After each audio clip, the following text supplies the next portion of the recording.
Like going to a party, like a drinking party with Japanese people is not the most fun thing. They just really just talk about what they did in high school. Yeah. I do this most of the time when I kind of get into like conversation with cultists in Japan. Some of them are racist, not gonna lie. Okay.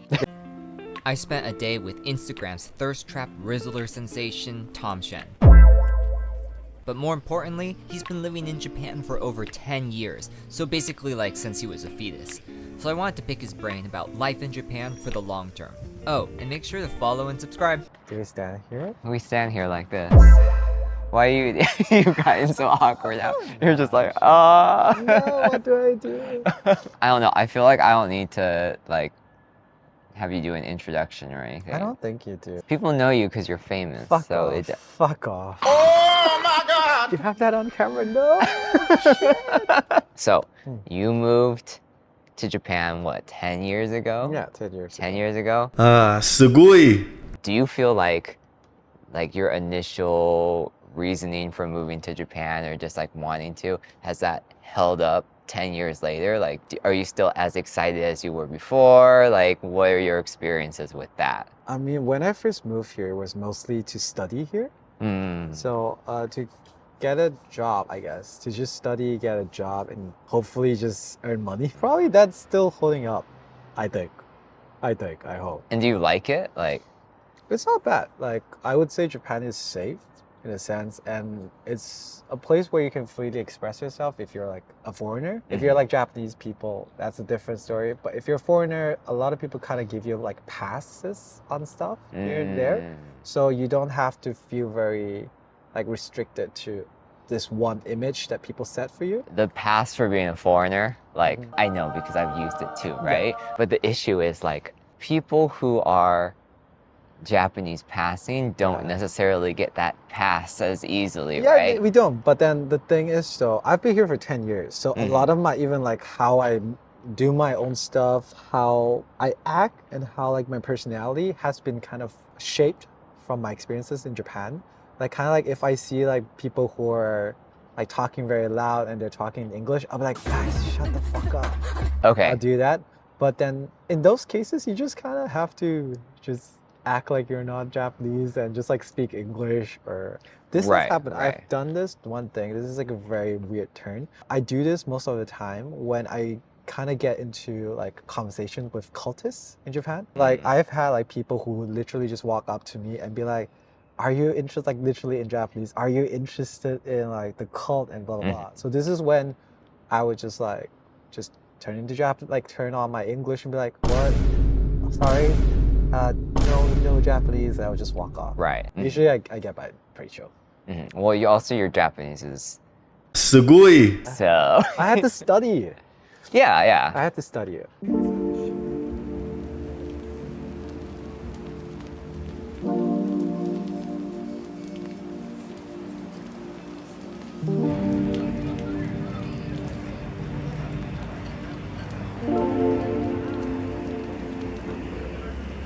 What is one thing you felt like you did that made your Japanese so good? Like, is it literally just like the books and the studying, or is there something extra that you would recommend that people actually do? I would recommend people to not just stick to the books, but also try to talk more, try to use more. Because a lot of the time we would have a lot of input. Like you would watch anime, you would watch like just random ass shit, study all the books, look at all the YouTube videos. But then in the end, if you don't have any place to really use it, then you're not gonna, like your tongue, basically your mouth structure is not gonna get used to it. So you're gonna be like, when it comes to it. So what I do, I think, was basically pick up my favorite Japanese anime and just like shadow it.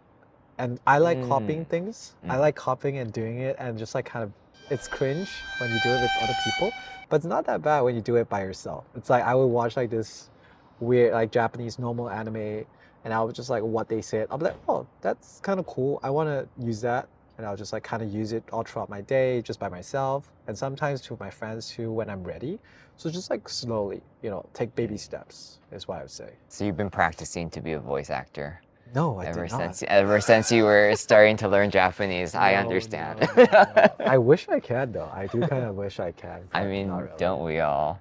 Because they're just like so famous here. They're famous for a reason because like for guys there's not that many, but for women it's a lot because you can literally voice a boy. You can voice guys and girls Yeah, parts. basically with just girls. So Yeah. How do you make friends in Japan?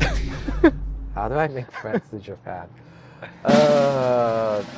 Just get adopted by an extrovert and literally just follow what they do. Because you've been here so long, and especially because you went to like daigaku Yeah, like and university just and have had that like school experience, I think that probably has really helped you too. Because like what I've noticed with a lot of Japanese people is their main group of friends, connections, whatever, it's, middle school, high school, college, Yeah. and mostly high school, like not even college as much. But like that's the core group of people that you kind of move throughout life with, right? And then, Yes, yes. of course you meet people through, kaisha, work, Right, whatever, right. but it's not necessarily like the same either. I feel like there's kind of a cutoff It when is the socialization actually happens, right? because for high school, I mean, I didn't go to high school, so I can't say much.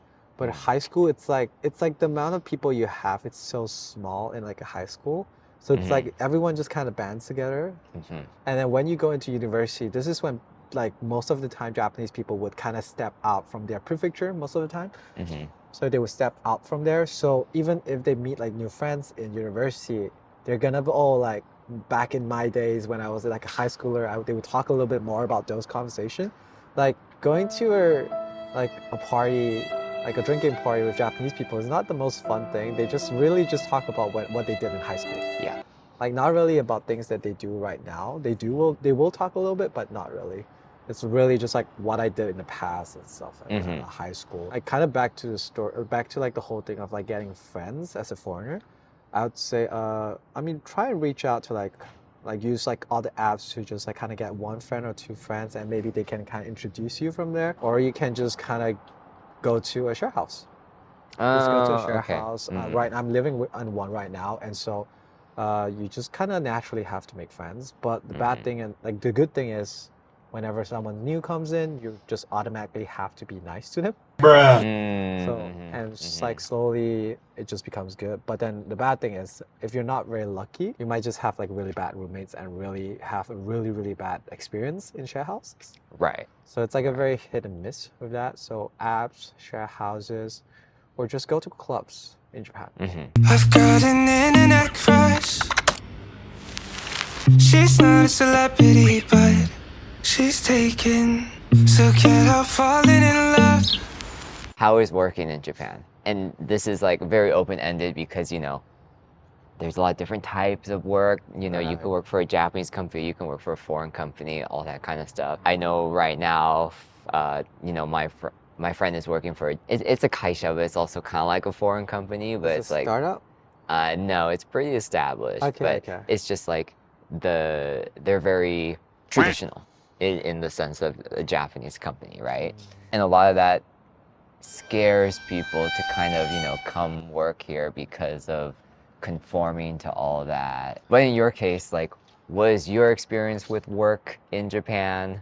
Is it as scary as people say that it is, or? I mean, I thought it was chill. Bruh. Because I mean, like the workload itself is gonna be hard. It's the same everywhere. We're basically working so that we can get money. So if the company is not gonna make you work, why the fuck would they like hire you? So that like works load aside, we're talking more of like the community and also how accepting they are for the company. I've worked in two places. One was in Niigata, so like the countryside of Japan, and one is right now in Tokyo. Both of them are pretty chill, I would say. I think it's because I just kind of found a chill company.